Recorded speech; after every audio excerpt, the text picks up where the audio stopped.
totoo yung chismis.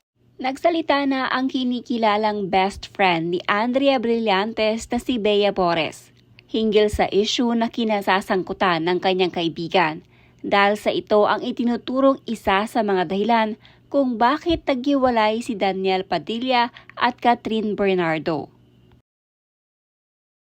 Ayon kay Bea, hindi nito maintindihan ang mga tao dahil noong nakikisawsaw daw siya sa issue ni Andrea at Richie, pinapayuhan siya na wag nang magsalita.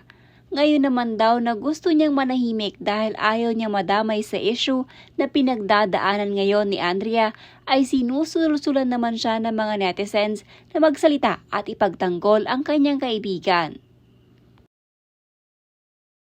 Pagkumpirma ni Bea, wala siyang planong makisawsaw sa problemang kinakaharap ngayon ni Andrea Brillantes. Kaya sana daw tigilan na siya ng mga netizens at wag na siyang idamay pa. Kaya ayon tuloy sa mga netizens, mukhang totoo nga ang ibinibintang kay Andrea at maging ang mga clue na binibigay ng mga kaibigan ni Catherine Bernardo. Dahil kung si Bea Bores ay tahimik sa issue, iniwan sa ere si Andrea, kabaliktaran naman ito ng mga kaibigan ni Catherine.